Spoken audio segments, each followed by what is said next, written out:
안녕하세요. 여러분을 만나게 돼서 정말 반가워요. 저는 여기서 간증을 하라고는 생각도 못했어요.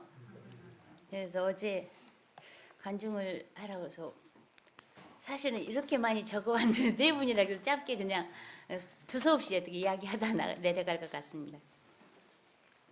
저는 이제 고향이 담양이에요. 전라도 담양이고 이제 고흥에서 진료소 소장을 하다가 제가 고흥 남자하고 결혼해서 제가 일본으로 들어갔습니다. 30년 됐어요. 그래서 일본에 들어갈 때는 일요일 교회 다녔습니다. 그래서 다니면서 정말 넘어질 때마다 하나님이 다시 일으켜 세워주셔서 30년을 정말 하루도 울지 않은 날이 없었어요. 그렇지만 우리 하나님이 지켜주셔서 제가 오늘 여기 이 자리에 서게 됐다고 생각하는데요. 제가 안 울려고 했는데 제가 울보여서 또 눈물이 나왔네요. 네, 일본에 간 거는 그렇게 됐고요. 이제 제가 이렇게 올바르다고 생각한 길을 열심히 달렸어요.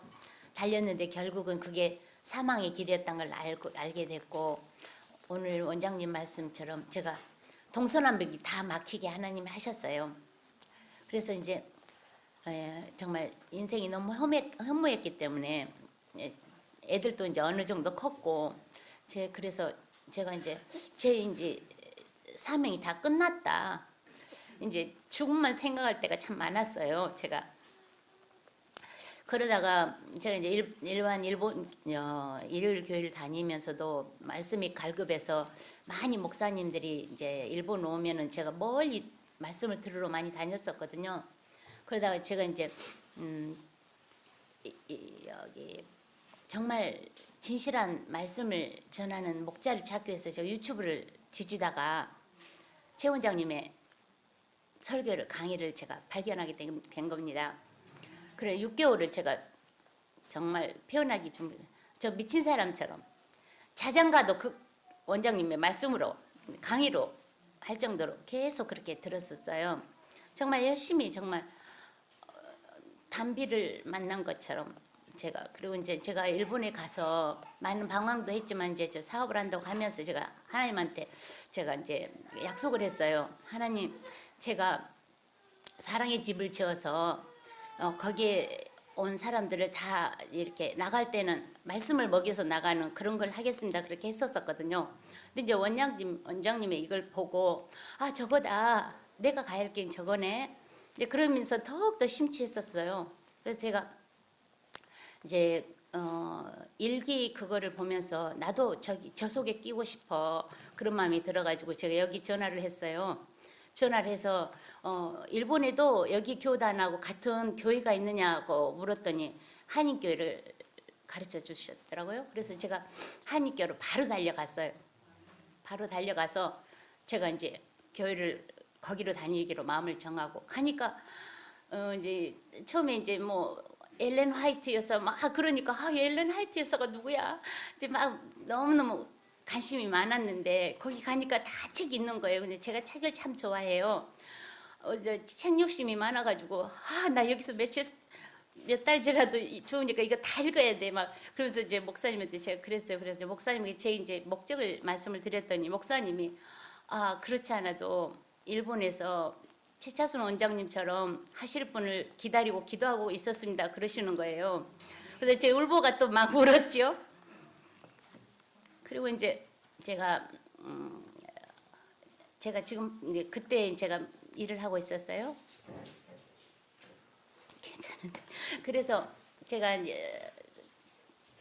사업을 하던 거를 이제 그 전에 작년 1월로 전부 정리를 일단은 했는데 이제 또 부수적인 것이 있었어요. 그래서 그것까지 이제 전부 정리를 하고 목사님한테 말씀을 드렸어요. 근데 목사님이 그러면 목사님이 그래서 최 원장님께 부탁을 드리고 모든 일정을 말씀하셨을 때 완벽하게 하시는 하나님이 퍼즐을 전부 맞춰서 저를 여기까지 이 자리에 서게 하셨어요. 그래서 이제 하얀 목련꽃 같이 웃으시는 최 원장님의 생방송을 들으면서 너무너무 행복해가지고 제가 그럴 때마다 주님 감사해요. 나 여기 있어요. 생방송 내가 보고 있고 듣고 있고 지금 느끼고 있어요. 하나님. 그러면서 제가 날마다 감사를 했어요. 근데 제가 여기 올 때까지는요. 다 버리고 싶은 게 너무 많았어요. 제가 제 마음이 분노에 꽉 차 있고 복수심으로 꽉 차 있고 정말 제 얼굴에 그런 거 안 나타납니까? 슬픔의 비련의 여자로 살았었거든요. 제가. 근데 오늘 원장님께서 말씀하신 그게 똑같진 않지만 너무너무 흡사해가지고 제가 나는 간증할 일이 없네. 목사님, 원장님 다 말씀하시네. 아까 그런 마음이었습니다. 근데 이제 제가 일본에서 이제 한국 음식을 가르치고 또 백화점에서 이제 음식을 또 만들어서 파는 그런 사업을 했었어요. 그래서 어느 정도 제가 이제 이 의료 선교하는 것에 음식도 그렇고 또 제가 이제 진료소 할 때 남을 돕고 그 치료해 준다는 기쁨을 맛본 사람이잖아요. 그래서 이거 하면 날마다 제가 랄랄랄라 춤출 것 같아서 제가 이제 하나님한테 저기 기도했을 때 하나님이 신명기 7장 21절하고 요한일서 3장 19절을 주셨어요. 그리고 이제 찬송을 그 예수로 나의 구주 삼고를 주셨어요. 그래고 이제 어제 저녁에 우리 방 친구들에게 제가 그 노래를 시간이 남으면 그 노래 한다고 제 노래를 필요한 적이 있는데 또 마지막에 그 노래를 이제 했거든요. 근데 제가 오늘 할 것이 전혀 없네요. 원장님께서 전부 제 간증을 해주셨고 노래까지 전부 해줬고 그래서 이제 제가 올 때 성 목사님께 그랬어요. 목사님, 저는 이제 저희 내용은 다 말씀 안 하셨지만 제가 이제 정말 힘들게 살았다는 걸 이제 아시니까 제가 전부 가서 나의 죄성, 이 아픈 마음 전부 씻어내고 간증 많이 담아와서 일본 분들에게 전부 퍼주겠다고 그랬어요. 그래서 지금은 제가 그 내 아픈 마음이 많이 녹아내렸어요. 근데 지금도 전부 깨끗이 없어진 건 아니고 새벽이면 또 생각이 나서 또 제가 또 찬송을 해요. 그리고 저는 너무너무 그러니까 어렸을 때부터 일본 가기 전까지는 제가 고생을 안 해봤거든요. 이제 막내딸이었고 그래서 제가 랄랄랄라 하면서 살았던 사람인데 갑자기 일본에 가서 제가 지옥으로 떨어져서 그때부터 계속 눈물로 살았는데요. 앞으로는 제가 옛날에 제 본성이라 할까 제 모습을 찾을 수 있을 것 같아요. 그래서 하나님의 그랬어요. 30년 저 너무 어렵게 살았잖아요. 힘들게 살았잖아요. 하나님 앞으로는 당신이 친히 손잡고 가시면서 평탄한 길로만 가고 싶어요. 그리고 제가 말씀드렸어요. 그래서 이번에 와서부터 지금까지 제가 너무너무 지금까지는 하나님을 그렇게 정말 하나님을 무시하고 하나님을 항상 부정했던 것 같아요. 제가 전부 해보고 제 힘으로 전부 해보고 안 될 때 하나님을 찾는 참 어리석은 딸이었어요. 그런데 며칠 전에 정 목사님의 설교를 들었을 때 저 쉬운 걸 내가 모르고 아버지가 전부 친히 먼저 하시는데 내가 계속 뿌리치면서 나 혼자 그렇게 몸부림을 쳤었구나. 그리고 그 아버지 사랑이 그때부터 막 용솟음 치는데 눈물이 나서 남에게 안 보이려고 숙소로 막 달려갔어요. 제가 여기서부터 쉬지 않고 달려가서 그랬더니 이제 그걸 보신 분 왜 그렇게 달려가냐고 그러더라고요. 그래서 제가 그런 게 있었다고 그랬어요. 그래서 지금 가슴에 사랑이 없었는데 조금씩 내 바구니에 조금씩 담겨 있어요. 갈 때는 엄청 많이 듬뿍 담아가서 가겠어요. 가서 일본에 가서 이 사랑 퍼주면서 살겠습니다. 감사합니다. 윤예준이라고 하는데요. 현재 미국에서 간호학과 공부하고 있고 그러다가 한국에 방학이라서 나왔다가 아는 분의 소개로 이것에 나오게 됐는데요. 간증 사실 오늘 아침에 들었어요. 저 부탁하셔서 진짜 가진 거 나온 게 아무것도 없고요. 그저 하나님께서 오늘 저의 삶 가운데 여기 와서 또 역사하신 것을 조금이나마 말씀드리고자 해요. 사실 제가 처음에 여기 와서 원장님 말씀을 듣는데 그 막 여기 온 사람들은 간증을 한다는 말씀을 하시는 거예요. 그래서 저는 갑자기 이런 생각이 들더라고요. 혹시 나도 간증을 해야 되는 거 아닌가라는 생각이 드는 거예요. 근데 하나님, 제가 막 하나님께 저 간증을 어떻게 제가 할 수 있을까요? 하면서 생각을 하는데 정말 하나님께서 제게 말씀하시던 게 정말 내가 간증을 할 수 있는 것을 내게 주겠다고 그래서 두려워하지 말라고 해서 사실 그런 생각으로 있었는데 오늘 아침 딱 물어보시니까 간증을 해야 되는구나라고 하긴 했는데 네, 사실 그 전에 여기 와서 배운 것들을 좀 얘기하고자 하면 정말 저는 간호사 공부를 하고 있지만 정말 이 기별 세천사 기별 의료 건강 기별 같은 거를 그냥 그 단어 그 자체만 들어보고 건강 기별이나 세천사 기별만 들어보고 진짜로 제가 그 내용을 공부해 본 적은 없었어요. 그래서 얘기를 하시는데 정말 건강 기별이란 게 그저 내가 가진 의학적인 지식을 가지고 그런 기술들을 가지고 남들에게 치료하는 것이 아닌 진짜 건강 기별은 진짜 예수님이 우리에게 천년으로 또 하나님의 능력으로 치료하시는 것, 또 복음을 통해서 하나님의 말씀을 통해서 이 세상 모든 것이 창조되었는데 그 말씀이 우리에게 들어올 때 그 힘의 원천인 하나님의 능력이 저희를 치료하는 거구나라는 것을 배우게 됐고 사실 제가 여기 오기 전에 함께 받은 말씀이 하나 있어요. 시편 4편인데요. 시편 4편에 인생들아 2절에 인생들아 어느 때까지 나의 영광을 바꾸어 욕되게 하며 헛된 일을 좋아하고 거짓을 구하는가라고 하거든요. 그래서 저는 처음에 읽었을 때는 이해가 안 갔어요.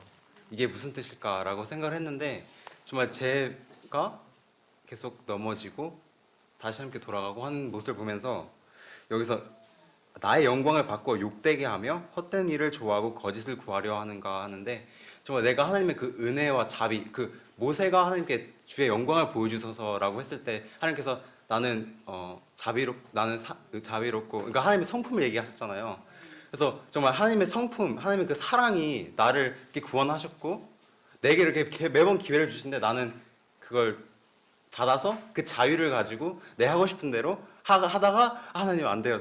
이러면 안 되는데 회개하고 돌아가고 계속 이게 반복이 되다 보니까 나는 하나님의 영광을 받았음에도 불구하고 이 세상에 정말 받지 않는 사람이 수많은 사람들이 있는데 나는 그 영광을 특권을 받았음에도 불구하고 그것을 자꾸만 그냥 가지고 내 하고 싶은 대로 하고 계속 그렇게 돼버리는 거예요. 그래서 하나님께서 주신 하나님의 영광을 제가 욕되게 하고 또 헛된 것과 거짓을 구한다는 게 제가 깨닫게 된 거예요. 그래서 한때 이런 죄라는 게 인간의 본성으로서는 그러니까 좋고 막 그러니까 정말 제게는 편한 걸 수밖에 없잖아요. 그래서 내가 막 좋아하는 거 그러니까 세상적인 거를 하면은 막 그 순간만큼은 행복하고 좋고 그런데 정말 그러고 나중에 하나님께 돌아가고자 하면 그때 나 이거 이렇게 살면 안 되는데 하면서 하나님 안에 있다는 것을 행복하다는 걸 깨닫게 되는 거예요.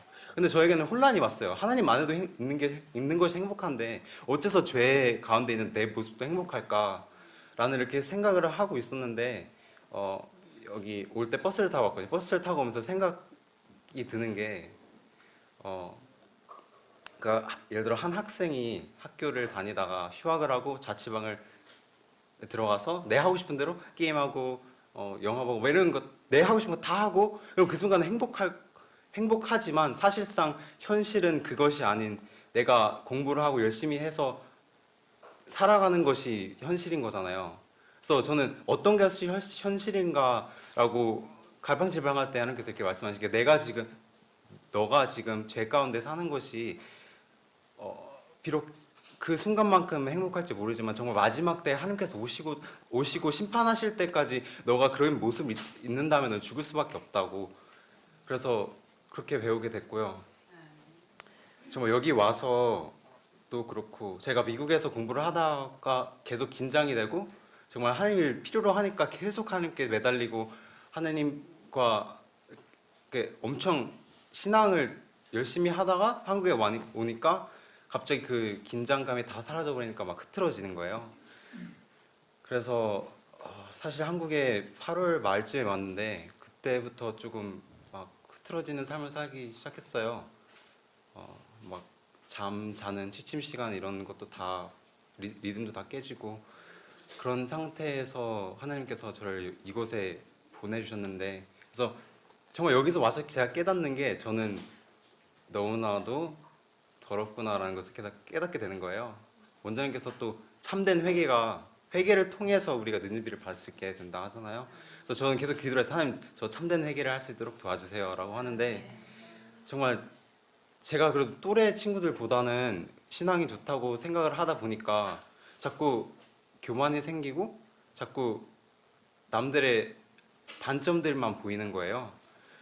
그래서 정말 하나님의 사람이 이러면 안 되는데 하면서 막 이렇게 쳐다보다 보니까 정말 이 생각이 드는 것 자체가 내가 삐뚤어졌기 때문에 그런 거구나. 내가 내 속에 아직 내가 내 자신을 높이고자 하고 내가 높다는 그런 생각을 가지고 있기 때문에 이런 생기구나라고 깨닫게 되고 여기 와서 하나님께서 제게 말씀하시는 게 다 나의 사랑하는 아들 딸들인데 내가 어찌하여 그들을 판단하고 어찌하여 정말 나와 걷고 있는 그 이제 배우고 있고 이제 각자의 빛을 얻는 빛을 가지고 변화되어 나간 이들을 네가 어떤 자격으로 이들에게 비판을 하느냐라는 생각을 주시면서 진짜 제게는 진짜 말 하나하나 행동 하나 생각 하나하나가 정말 죄인 거예요.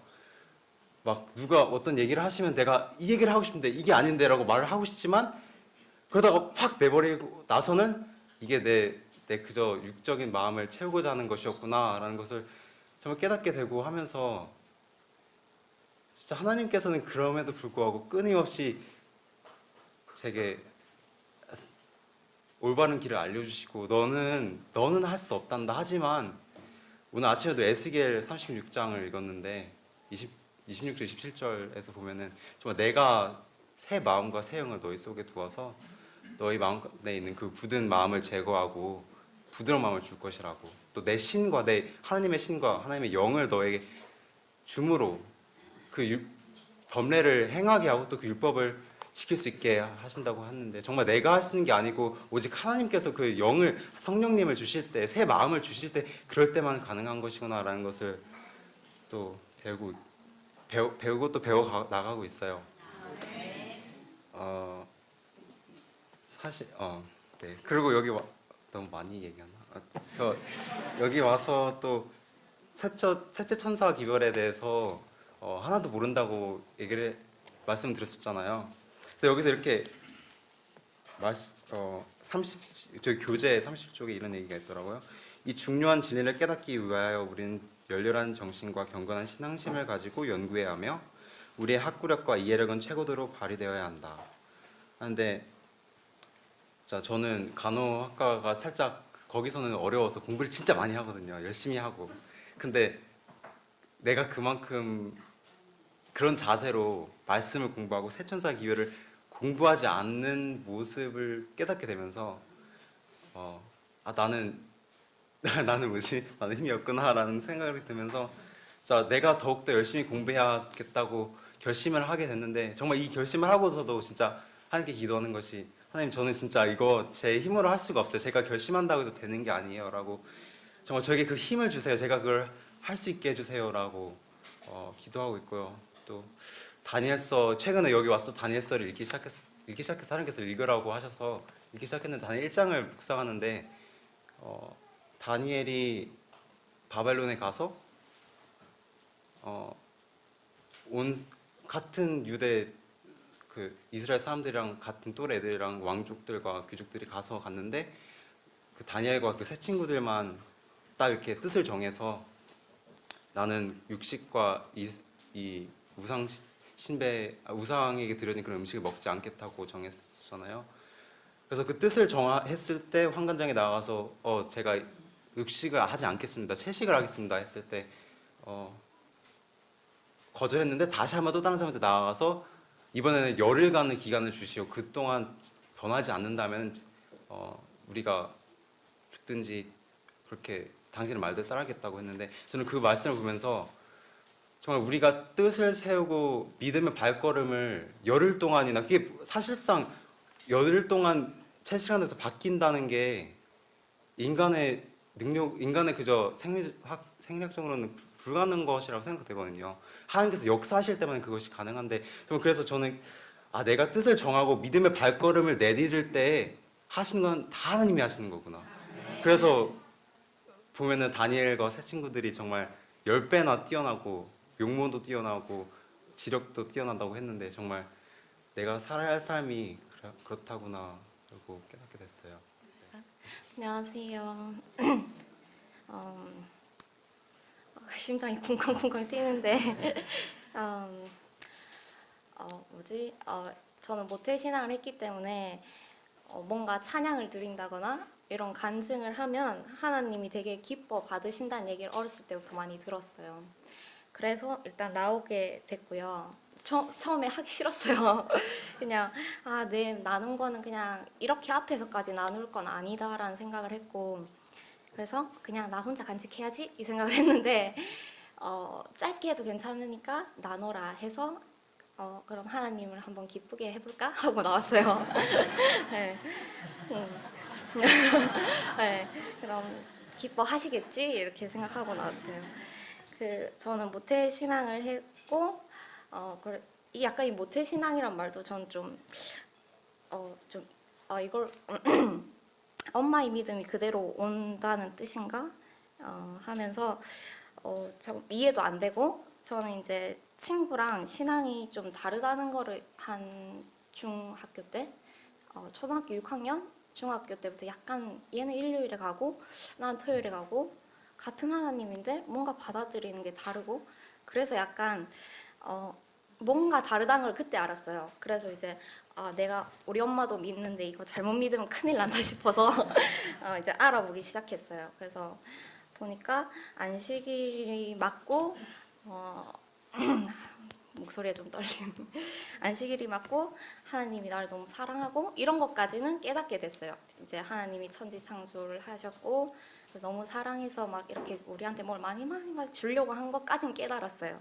그래서 이제 이렇게 교회 계속 쭉 나오게 되었고, 그런데 세상도 동시에 너무 사랑했죠. 친구도 좋고 이제 토요일에 예배 마치면 성경에 빠지기보다는 이제 뭐 어디 놀러 나가고 좀 그렇게 이렇게 어중간한 세상에도 발을 담그고 하나님이 이렇게 준비해 놓은 세상에도 발을 담그고 양쪽에 발을 푹 담그고 살았어요.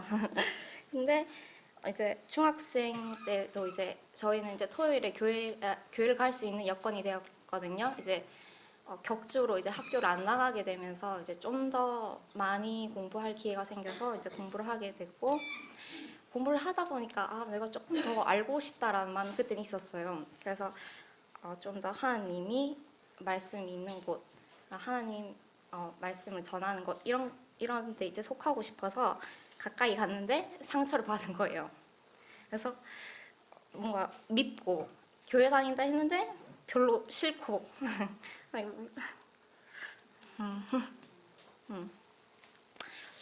뭔가 이상하네. 좀 참아볼게요. 그래서 그냥 하나님은 너무 좋은데 왜 믿는 사람은 저렇게 싫지? 이런 마음을 갖게 되면서 그냥 좀 별로 같이 함께 하고 싶지 않다, 피하고 싶다 이런 생각을 많이 했어요. 그래서 좀 뭔가 성경을 더 보고 싶고 가까이 하고 싶어서 갔는데 그게 뭐가 안 돼서 이렇게 다시 이렇게 그냥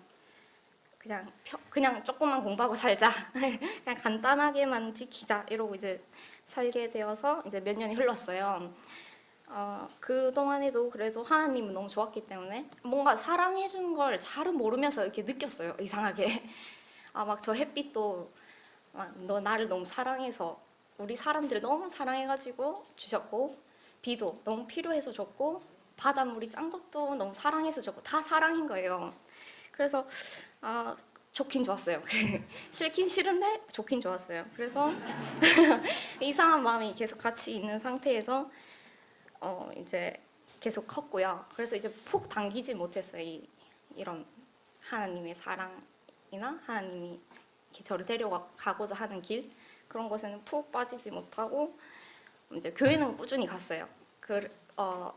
이제 엄마랑 아빠랑 같이 가는 곳에만, 이제 다른 교회는 안 가고 말씀만 보고 가고 싶긴 한데 잘 안 되는 거예요. 이상하게 이게 나도 가고는 싶은데 이상하게 잘 안 돼요. 그래서 계속 몇 년 동안 방황을 했어요. 이제 말씀은 계속 그 동안에 이게 모태신앙인 사람들은 이게 그냥 갑자기 믿게 되신 분보다 아마 다른 지식까지는 아니고 뭔가 들은 게 많았을 거예요. 그래서 저도 막 다니엘이 뜻을 정해서 그렇게 했다. 그래서 뜻을 정했구나. 뭐 이런 감동도 받았는데 그날 이제 오후에 이제 다 까먹고. 근데 뭐 열천어의 비유 맨날 그런 말씀을 하시는데 저건 도대체 무슨 뜻이야? 모르겠네. 이러다가 언젠가 알겠지. 이러고 살다가 이제 어느 날 또 설교 말씀에 그게 탁 나와요. 제가 궁금했던 게. 저걸 보고 그런 말을 하셨구나. 이런 마음은 있지만 아직까지는 세상에도 다리를 걸치고 이런 하나님도 너무 좋고 이렇게 자꾸 다리를 걸치고 있었어요. 그래서 이제 그렇게 계속 살다가 자꾸 그거죠. 제가 제 힘으로 하려고 한 거죠, 신앙을. 하나님이 그냥 내가 죽고 믿음으로 말미암는 의가 그런 거잖아요. 이제 하나님이 내 마음에 오셔서 그 하나님이 할 수 있게끔 했어야 됐는데 자꾸 제가 제 신앙을 하려고 한 거예요. 나도 교회 가서 말씀 듣고 싶어. 근데 안 돼요. 그게 자꾸 자꾸 일이 생긴다거나 아니면 그냥 집에서 말씀 하나 들으면 교회 간 거랑 똑같겠지 뭐, 이런 식으로 신앙을 했어요. 그러다가 최근에는 이제 이렇게 믿을 거면 안 믿는 게 낫겠다. 그냥 이렇게 신앙을 하고 살 인생이 아닌가 보다 생각을 했어요. 그래서 엄마가 여기 오라고 했는데 너무 오기 싫었거든요, 사실. 그래서 나는 이제 포기하기로 이제 예수님한테 다 말했거든요, 저는. 예수님, 이제 내가 너무 힘들어서 못 믿겠어요. 이제 가려고 해도 안 되고. 그냥 이제 그만할게요, 이렇게 했어요. 저는 이제 친구 같은 하나님 뭐 이런 얘기도 많이 들어서 이제 친구처럼 맨날 뭘 할 때도 물어보긴 했었거든요. 이거 할까요, 말까요? 잘 모르겠으면 제 맘대로 하고 알겠으면 또 따라가고 이렇게 살다가 그래서 이제 포기를 했는데 엄마가 이 의료선교 세미나에 이제 와서 등록을 해버린 거예요. 3기에 오셔서 등록을 하고 4기에 이제 가라고 하는데 또 이 황금 명절에 친구도 보고 싶고 이미 이제 하나님이랑 나랑은 대화가 다 끝났는데 그걸 왜 자꾸 나보고 가라는지. 솔직히 기대도 안 하고 왔어요. 뭐 이미 끝났는데 그래 이제 다 끝났는데 왜 나한테. 그래서 그냥 뭐 얻어갈 수 있는 것만 얻어갈게요 하고 그냥 왔어요. 그래서 이제 왔는데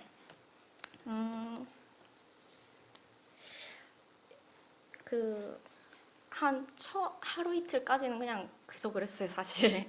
그냥 우리 교회에서도 했던 말씀이고 여기서도 똑같은 진리를 전하는구나, 한결 같은 건 여전하네 이런 생각하고 나도 이렇게 발을 푹 담글 수 있었으면 이걸 참 많이 공부를 했을 텐데 조금 아쉽다. 딱 이 정도. 그런데 이제 갑자기 이게 진짜 제 뜻이 아니고 이제 하나님이 제 안에 이런 말도 하는 게 좀 낯선데 이제 하나님이 갑자기 저한테 이제 멀리 돌아왔구나, 잘 왔네 이러면서 이렇게 뭔가 내가 너 사랑하는 거 너 알잖아, 이렇게 뭔가 얘기를 하는 것 같은 거예요. 그래서 그때 성령 이런 말도 되게 낯설고 뭐 성령을 막 임해서 막 기도하고 이런 것도 너무 낯설고 그런데 이제 그런 게 이해가 되면서 성경 한 구절을 보는데 그게 너무 시원하게 딱 보이는 거예요.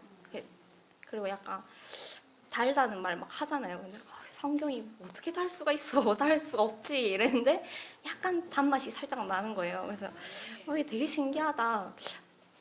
내가 포기하기로 다 얘기를 끝났는데 왜 나를 다시 데려오지? 이런 생각을 하면서 이제 차츰차츰 날이 지나가면서 이제 진짜 막 이거 너무 알고 싶다 이런 마음이 다시 막 생긴 거예요. 그래서 이게 역시 내 마음대로 하려고 하면 넘어질 수밖에 없는 길을 가는 거구나. 그냥 다 믿고 맡기고 구해야 나한테 주시는구나. 근데 방금은 얼마 전엔 안 구하기로 이제 결정했는데도 주시는구나. 그걸 느끼면서 너무 감사하고 고맙다는 생각을 했어요. 그래서 또 그렇게 몇 년 동안 진짜 길게 방황을 했는데 그 과정 중에서도 지금 돌이켜보면 다 주신 것이 있었고 그걸 지금이라도 알게 해주셔서 너무 감사해요. 그리고 이제는 앞으로 넘어져도 어차피 하나님이 하나님이 이제 제 편이고 사단이랑 전쟁에서는 이미 진 싸움을 얘는 자꾸 저를 넘어뜨리려고 하는 거잖아요.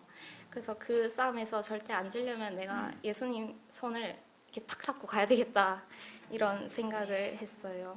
그래서 너무 감사해서 이 자리에 나와서 이런 말씀을 부족하지만 하게 됐습니다. 네, 우리 당돌한 20대 간증이었죠. 시작부터 하나님을 기쁘게 해드리려고 나왔답니다. 네, 네, 하나님을 기쁘게 해드리는 방법을 알고 있다니 참 대단한 것 같습니다. 우리 많은 분들이 이렇게도 생각하십니다. 요즘 청년들은 영적이지 않다. 네, 교회를 떠나고 우리 청년들은 영적이지 않기 때문에 한국에서 청년 사업은 끝이 났다. 뭐 이렇게 얘기하시는 분들이 많이 계십니다. 그러나 요즘 청년들은 영적이지 않은 것이 아니고 너무나 영적이고 영적인 목마름 속에 살고 있지만 빛을 보지 못하고 있다가 맞습니다. 많은 청년들이 빛을 찾아 헤매고 있습니다. 빛이 있는 곳에 우리 청년들이 목숨 걸고 찾아오는 곳이 참으로 많습니다. 우리 두 청년의 아름다운 간증을 들으셨는데 여러분들이 그 빛이 되주시기를 간절히 부탁드립니다. 예수님 이 땅에 오셨을 때 많은 병자들과 환자들이 빛을 찾기 위하여 예수님을 만나길 원했습니다. 근데 그들에게 있어서 가장 큰 걸림돌은 무엇이었을까요? 먼저 나온 사람들이었습니다. 먼저 주를 본 사람들이 그곳에 가득 메우면서 어디로 가는 길을 방해하는 것이냐면 죄인이 예수님 만나러 가는 길을 방해하는 것입니다. 우리가 그 구경꾼들이 되지 않게 되시길 바랍니다. 예수님을 믿음으로 붙잡고 그 빛에 동참해야 되는데 구경꾼이 돼서 자꾸 옆에서 기웃하는 것입니다. 그러면 예수 그리스도께로 나아가는 많은 영혼들을 가로막지 않을까 하는 생각을 해봅니다. 우리 다시는 우리 저런 20대 젊은 청년들이 예수님은 사랑하고 싶은데 교회는 싫고 이런 얘기가 안 나오게 되기를 간절히 바랍니다. 그래서 우리 여기 의료선교사 세미나에 참석하신 모든 분들이 있는 자리로 돌아가셔서 빛을 나눠주시고 그 빛에 따라 하나님의 사랑이 풍성히 넘치는 교회가 되기를 간절히 축원합니다. 우리 마지막으로 우리 서전경 씨 나오셔서 마지막 간증 주시도록 하겠습니다. 안녕하세요. 저는 원주에서 온 서정경 집사입니다. 제 설명을 좀 해야 될 것 같아요. 저는 딸은 셋입니다. 나이가 막내가 8살이고 그다음에 둘째가 11살 그리고 큰애가 14살입니다. 아직 어리지만 그동안 많이 키워놨습니다. 그리고 남편과 저희 시부모님 두 분과 함께 살고 있습니다. 네, 이게 설명이 끝입니다. 저에 대한 설명은 제가 소개할 때 11년 전에 베델 수양원에 와서 재림 집회가 있어서 예수님 만나는 경험을 하고 새천사의 기별을 받고 갔다고 했습니다.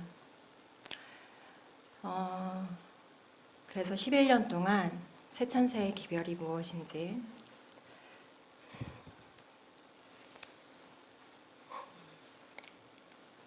체험하면서 살아왔습니다. 무슨 간증을 할까 하다가 그 간증을 하는 것이 하나님께 기쁨을 돌리는 일이 아닌가라는 생각을 해서 저는 밥 먹기 전에 간증하라는 말을 들었는데 이 자리에 서게 되었습니다. 저도 눈물이 많은 사람이라 하나님께서 이거를 조절해 주시기를 바랍니다. 십자가에 예수님이 못 박히셔서 저를 위해서 돌아가셨고 저를 얼마나 사랑하시는지 재림 집회를 통해서 제가 깨달았습니다. 그리고 그 사랑에 이제 반응하고 싶다는 생각이 들었습니다. 그러면서 주시는 말씀이 요한복음 3장 16절에 있는 말씀이었습니다. 하나님이 세상을 이처럼 사랑하사 독생자를 주셨으니 이는 저를 믿는 자마다 멸망치 않고 영생을 얻게 하려 하심이라. 이것은 바로 저를 위해서 주신 말씀이셨습니다. 이 말씀을 주시는데 아버지, 말씀은 참 감사해요. 그런데 그 말씀 받는 게 어떤 건지, 삶에서 경험되는 게 어떤 건지 저는 모르겠어요. 그걸 가르쳐 주세요 라고 기도를 했는데 그 다음에 주신 말씀이 계시록 3장 20절에 있는 말씀이었습니다. 볼지어다 내가 문 밖에 서서 두드리노니 누구든지 내 음성을 듣고 문을 열면 내가 그에게로 들어가 그로 더불어 먹고 그는 나로 더불어 먹으리라. 제가 이 말씀을 받으면서 기도했습니다. 아버지, 그렇군요.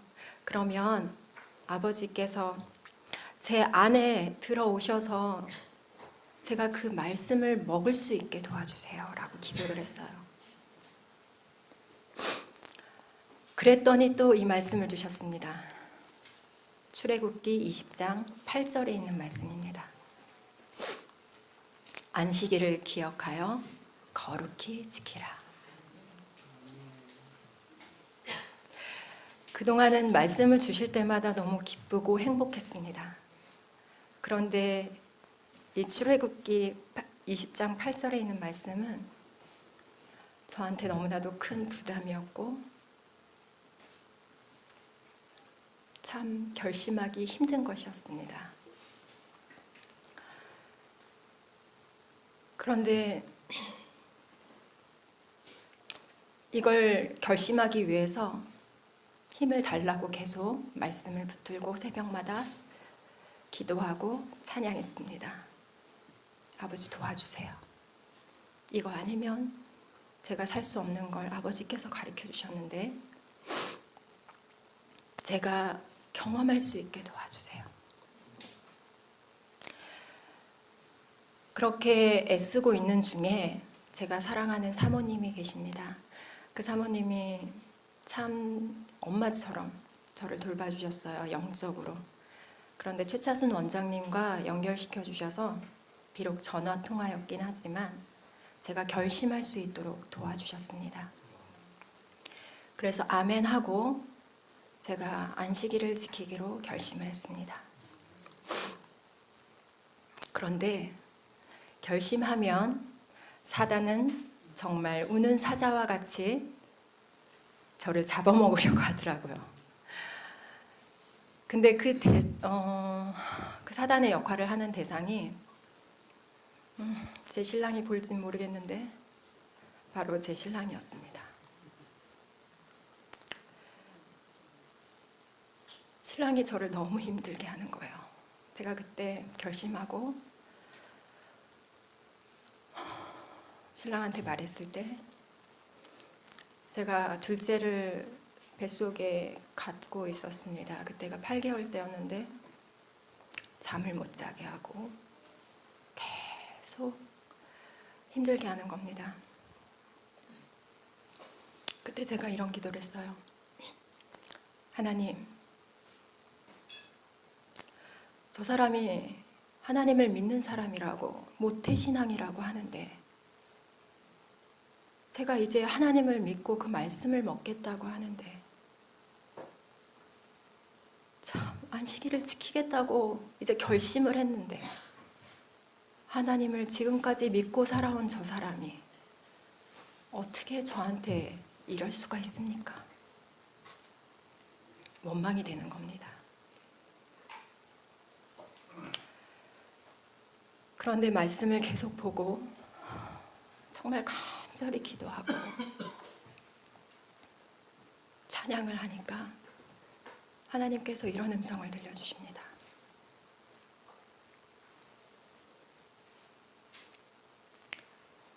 내가 그동안 예수님의 선한 품성을 갖지 못하고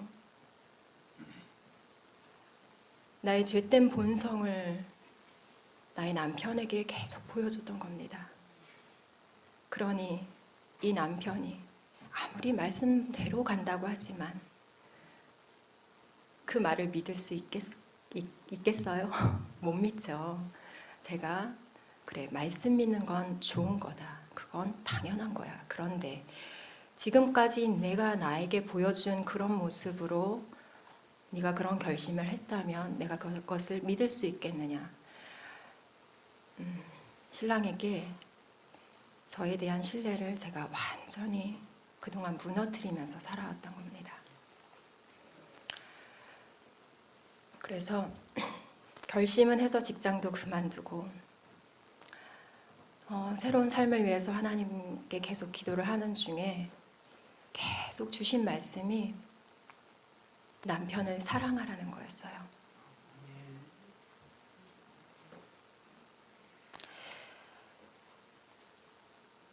중간중간 주시는 말씀들이 이런 것들이었습니다. 마태복음 6장 33절에 보면 너희는 먼저 그의 나라와 그의 의를 구하라. 그리하면 내가 모든 것을 해결해 주리라. 그리고 요한복음 8장 32절에 있는 말씀에 보면 이런 말씀이 있죠. 진리를 알지니 진리가 너희를 자유케 하리라. 확신을 계속 주시는 거예요. 네가 지금은 힘들지만 이것을 이겨낼 때 너에게 주는 큰 선물이 준비되어 있다. 잘 견디기만 해. 음성을 들려주시는 거예요. 그래서 계속 기도하면서 찬양하면서 길을 찾았습니다. 그랬는데 그 중에 주신 말씀이 마태복음 22장 37절로 40절에 있는 말씀입니다.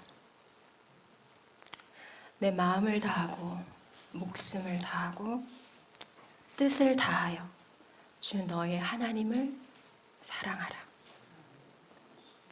이것이 크고 첫째 되는 계명이니 그렇게 하라는 것입니다. 하나님 그렇게 하고 싶어요. 그렇게 할 수 있게 도와주세요. 둘째는 그와 같으니 내 이웃을 내 몸과 같이 사랑하라. 이 두 계명이 온 율법과 선지자의 강령이니라. 하나님, 이웃을 사랑하라 하셨는데 저한테 이웃은 누군가요? 알고 보니까 제일 먼저 저에게 이웃은 남편이었습니다.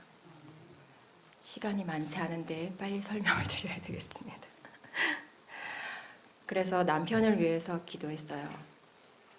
저에게 아픔을 보여줬습니다. 저의 그동안에 저의 이기심으로 인해서 모든 집안의 대소사와 일들이 저를 위해서 돌아가게 제가 하고 있었습니다. 근데 그 말씀을 주시면서 제가 그것을 되돌리기를 원했습니다. 그래서 남편을 위해서 계속 기도하는데 저는 제가 진리가 너희를 자유케 하리라는 말씀을 경험하고 있는데 남편은 세상적인 왜 가족을 부양해야 하는 가장들의 무거운 책임이 있잖아요. 그 책임으로 잘 세상 것을 놓지 못하는 모습을 봤어요. 그래서 가슴이 아프게 하시더라고요. 그걸 놓고 계속 기도를 하는 중에 이것도 해보고 저것도 해보고 노년을 위해서 계획하게 하셨는데 그 중에 신랑이 이제 양봉을 하겠다고 하는 겁니다. 그래서 양봉을 하면 이 사람이 투잡으로 하겠다고 하는데 죽겠구나라는 생각이 들었어요. 그리고 그 전에 제가 또 하나 드렸던 기도가 하나님 제가 게으릅니다. 게으른 게 가장 큰 죄라고 하셨는데 이거 고칠 수 있게 도와주세요. 라고 기도를 하고 있던 중이었어요. 근데 양봉을 하겠다 하니 안 되겠구나. 그래서 기도하면서 하나님 제가 남편을 사랑하는 마음으로 양봉을 제가 먼저 시작하고 정말 이게 할 것이면 남편이 같이 할 수 있도록 인도해 주세요. 라고 기도하고 신랑한테 말을 했습니다. 그랬더니 남편이랑 마음을 합해 주셔서 제가 먼저 시작하기로 했어요. 그래서 양봉을 하러 가려면 이제 좀 시골로 가야 되잖아요. 그래서 원주 시내에 있었는데 변두리로 이사를 가야 되겠다는 생각이 들었습니다. 근데 이사를 가려고 하고 보니까 집을 구하기도 힘들고 요새 시골에서 집 구하기 힘들죠. 집 구하기 힘들고 여러 가지 어려움들이 있더라고요. 그리고 무엇보다 딸들이 좀 커서 학교를 다니고 있는데 이 아이들에게 별로 득이 안 될 것 같다라는 생각도 들었어요. 근데 저희 가정 제가 항상 느끼는 거고 생각하는 것은 하나님은 하나로 합하시는 분입니다. 그게 하나님의 길로 통하는 길이면 하나님께서 가족의 마음을 하나로 연결해 주실 거라고 생각을 했습니다. 그래서 딸들을 모아놓고 이렇게 하나님의 말씀에 순종해서 엄마 아빠가 양봉을 하기로 했는데 이사를 가야 된다. 너희들은 엄마 아빠 말에 순종해 줬으면 좋겠다. 그랬더니 감사하게도 알겠다고 했어요. 그런데 이제 걱정은 하는 거예요. 그래서 하나님이 말씀하신 것에 순종해서 가는 길은 축복의 길이지 고난의 길이 아니다. 그러니 우리 한번 가보자. 그랬는데 저희는 시골로 가면서 굉장히 허름한 집을 주실 거라고 생각을 했어요. 구하기도 힘들고 그렇기 때문에. 근데 800평이 넘는 터와 70평이 좀 넘는 2층 전원주택에서 살 수 있게 해주셨어요. 그래서 너무 감사했죠.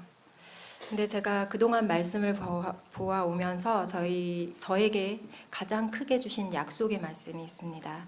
그게 뭐냐면 신명기 6장 4절로 13절에 있는 말씀입니다.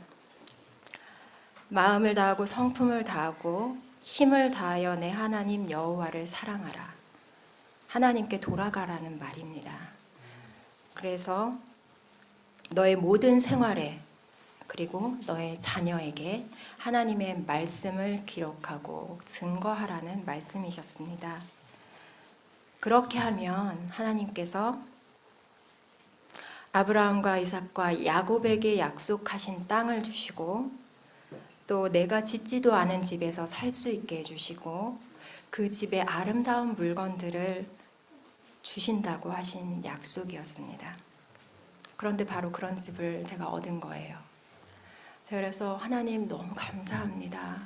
그리고 아이들에게 이 말씀을 전했어요. 하나님께서 저에게 보여주시는 축복들을 제가 말씀으로 경험할 때마다 아이들에게 저의 간증을 다 했습니다. 야곱이 그랬던 것처럼. 근데 이상하게 다른 사람한테는 이게 기도가 안 되고 말씀을 간증하고 싶은데 간증이 잘 안 되더라고요. 이게 왜 그럴까 그랬는데 여러 가지 그동안 하나님의 축복이 많고 간증할 거리가 많지만 이것만 하고 내려가겠습니다. 하나님께서 이곳에 제가 오게 하셔서 이 말씀이 세천사의 기별이라는 것을 깨닫게 해주셨어요. 사실 저는 그 물질적인 집에서 살게 되면서 그동안은 그렇게 생각했는데 여기 와서는 내가 채우지 아니한 아름다운 물건이 가득한 집을 얻게 하시며 이것은 바로 성전이 회복되는 거였습니다. 내가 건축하지 아니한 크고 아름다운 성읍을 얻게 하시며 내가 파지 아니한 우물을 얻게 하며 내가 심지 아니한 포도원과 감람나무를 얻게 하사 여기 가장 중요한 말씀은 절대 내가 만든 것도 아니고 지은 것도 아니고 내가 갖다 놓은 것도 아니라는 것입니다. 내 마음에 황폐해진 내 마음에 예수님께서 들어오셔서 내 마음속의 성전을 회복시켜 주시고 그곳에 집을 지어 주시고 아름다운 물건들 성령의 열매를 채워 주신다는 말씀이셨던 거예요. 그래서 제가 하나님 감사합니다라는 기도를 드렸습니다. 그러면서 좀 답답함이 있었어요. 하나님, 제가 제 딸들에게는 저의 간증을 정말 다 퍼붓듯이 나누어 주는데 왜 다른 사람에게는 이게 안 됩니까? 기도하는데 그것도 답을 주시네요. 제 자식이잖아요. 제 자식이니까 너무 사랑하는 마음이 간절한 거예요. 이 아이들이 하나님을 알기를 원하는 마음. 하나님, 제발 이 아이들이 저처럼 늦게 하나님을 만나서 40년 광야를 헤맸던 그런 경험을 하지 않게 도와주세요. 근데 그 가장 좋은 방법이 말씀을 보니까 내가 경험한 하나님을 자녀들에게 나누어 주는 것이 하나님의 그 시험을 받을 때 하나님을 찾아갈 수 있는 길을 열어주는 것이라는 걸 배웠어요. 그래서 그렇게 나누어 줬던 건데 제가 제 자녀가 아닌 다른 사람에게는 그런 사랑이 없었다는 것을 가르쳐 주셨습니다. 그래서 지금은 하나님, 이제는 지경을 넓혀서 다른 사람을 사랑할 수 있는, 영혼을 사랑할 수 있는 마음을 주세요. 그래서 제가 다른 사람에게도 예수님을 전할 수 있게 해주세요 라고 기도하는 중입니다. 그러니까 하나님께서 그 큰 집에 저는 처음에 그 큰 집을 주실 때 저희를 위해, 저희 가족만을 위해서 집을 주셨다고 생각하지 않았습니다. 그런데 저희 교회 부목사님이 계신데 그 부목사님 지금은 가셨어요. 전에 계셨던 부목사님 가정인데 아이가 둘째 아이가 태어났는데 아토피가 너무 심한 거예요. 정말 심각했습니다. 근데 그게 환경적인 문제였다는 말씀을 하시더라고요. 그래서 사택이 좀 열악했어요. 열악했다는 게 이제 새로 오시니까 태어나자마자 아기가 와야 되는데 새로 장판하고 도배하고 하니까 이제 환경 호르몬 때문에 막 올라오는 거였어요. 그래서 그 가정을 저희 집에 모셨습니다. 그래서 좀 회복돼서 가셨는데 처음엔 많이 부담스럽더라고요. 하나님, 다른 사람도 아니고 목회자 가정을 저희 집에 어떻게 데리고 있어야 됩니까? 기한도 없고 제가 답답하고 힘듭니다. 아직 건강 요리도 잘 못하는데. 근데 하나님께서 정경아, 내가 너한테 그 집을 준 것이 너희 가족을 위해서가 아니라 봉사하고 헌신하라고 준 거다 라는 음성을 들려주셔서 많은 부담이 있었지만 순종했습니다. 결심하라고 하잖아요. 순종했더니 하나님께서 오셨는데 저희 영적 친교할 때도 제가 배웠지만 순환의 법칙을 제가 배웠습니다. 처음 올 때는 부담스러웠지만 딱 오시고 나니까 제가 어떻게 보이실지 모르겠지만 아이들한테 소리 좀 지릅니다. 잘 가르치고 싶은 마음에. 근데 아무래도 다른 사람이 와 있잖아요. 그러니까 조용히 목소리가 부드러워지고 가정의 분위기가 좋아지고 또 요리에 더 신경 쓰게 되고 그렇게 되더라고요. 그리고 오셔서 나 조금 좋아져서 가시고 더 좋아지시면 좋겠는데 앞으로는 그럴 거라 생각합니다. 제가 배우고 가잖아요. 네. 그런 경험들을 환자를 간간히 이렇게 보내주세요. 제가 감당할 수 있는 환자들을. 아니요, 저희 가족이 감당할 수 있는 환자들을. 그래서 지금 계속 경험하고 있는 중입니다.